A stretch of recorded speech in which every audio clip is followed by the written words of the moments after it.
The PX2 files update. ACMTC's response to the Cibola County Beacon's second article entitled, "Exhumed Body Update, Was There Child Neglect?" ACMTC's response title, New Mexico Murder Machine, written on February 28, 2016. Of course, the arguments against abortion are justifiable according to biblical principle, and any Christian believer who is truly trusting and believing in the Lord has to stand against the murder of the unborn. However, some states are more lenient than others, and we happen to live in the most liberal-minded or mindless state regarding the atrocity of abortion in America, that is New Mexico. It is rather ironic that here in the midst of a historically Catholic culture that the third trimester abortions are done without restriction, and the top dog murderer is considered a pillar in the community and part of the revered UNM community. This diabolical terrorist against the unborn even collects the dead cadavers of infants that he and his staff put to death in his spendy clinic where infanticide is legal for medical research, which means basically the organ parts are harvested for free, and he makes extra gain off of the poor murdered babies in his heartless killing of the unborn.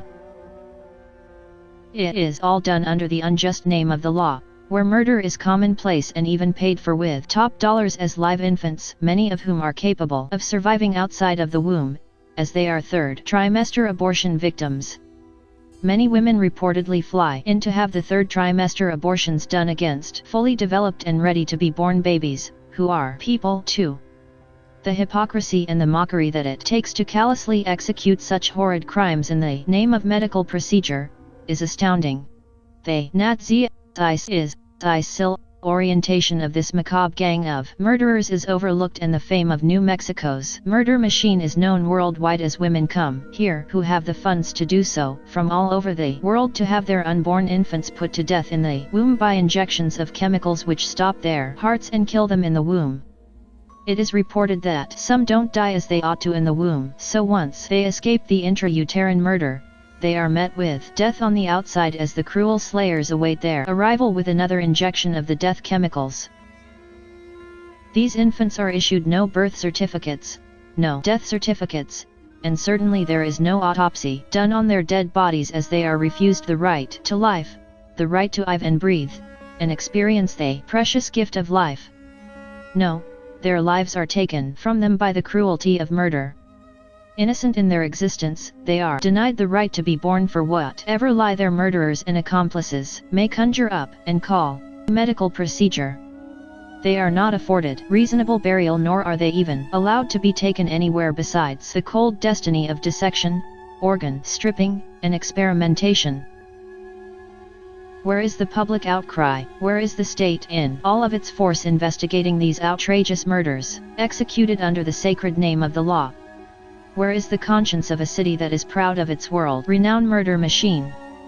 Gone is the commandment given by God, quote, "Thou shalt not kill," end quote. Now, in the ghastly name of medicine, murder is procedure. And death is simply disposal of that which is unwanted by a female, demonized by a godless society, and independence to have the rights to her own body. So in the midst of it all, who hears the cries of those babies who are put to death without a trial, without even questioning by the enforcement officials who could have accused them of the crime of wanting to live when they are faced with the cruel destiny of death? Who even takes the time to realize that the bloodshed of the innocents is held against the numb, the dumb, the silent who refuse to be involved, and the anti-abortion activists are considered lawbreakers and crazies, and the king killer goes on in his fame, his gain, and his paid assassins go on in their terrorist attacks against the unborn in the greatest slaughter of modern times? Who cares? Who shares the agony of these babies put to death? Oh, a few crazies who are over-emotional and mentally unstable, who still retain the factor of conscience and the biblical knowledge of days gone by that murder is forbidden by God. And so, officials make a big to-do over a boy who slips from life of natural causes while being held in his mother's loving arms and put to rest in a godly manner, surrounded by praying, caring Christians who loved and cherished him in this life. Accusations of, quote, child neglect, end quote, are hurled around as dice being cast on a table. The body is mercilessly exhumed as officials look for a possible motive that is not right, even fourth-degree murder. And the news of the same is spoken of behind the closed doors of investigation, while in the same state, in the big city clinic the babies are put to death in premeditated first-degree murder, as often as necessary, even hundreds of them a year. Then their poor little bodies, once full of life, and the expectancy of birth, are snatched up from the quote medical procedure of murder end quote, and the lifeless bodies are whisked away for quote research end quote, and of course, the profit motive. And there is no investigation, no questioning, no officials, no one to hear the cries of the unborn as they die in the agony of murder. And the king of killers is a pillar in the University of New Mexico community, and his gang is celebrated as reputable. Funny you might think, or tragic, that the law justifies murder, and a mother who loves and cares for her son until the end of his life, is considered somehow neglectful. And yet, the mothers who give their babies to the terrorists, are considered quote, modern, independent, and very wise, end quote, living out the legacy of quote, pro-choice, end quote, with the scent of bloodshed on them throughout eternity, and the blood of the unborn victims cries out forever against such a condition as this.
Child abuse. Just the word makes us recoil. How could anyone intentionally cause pain to an innocent, helpless child? And yet, it goes on legally, thousands of times a day, around the world every time an unborn baby is aborted.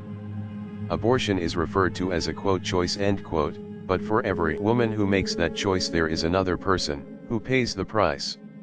Her unborn baby. And that price is usually a horribly painful death. When you cut through the words and the rhetoric of the abortion issue, you must face the terrible reality. Babies are being burned, poisoned, cut and torn apart. They are no different than a newborn, just younger. Many could live if they were outside the womb. They all go through terrible pain before they die. Is this a woman's quote choice end quote, or is it child abuse with a different name? Abortion is premeditated, first-degree murder. Think about it.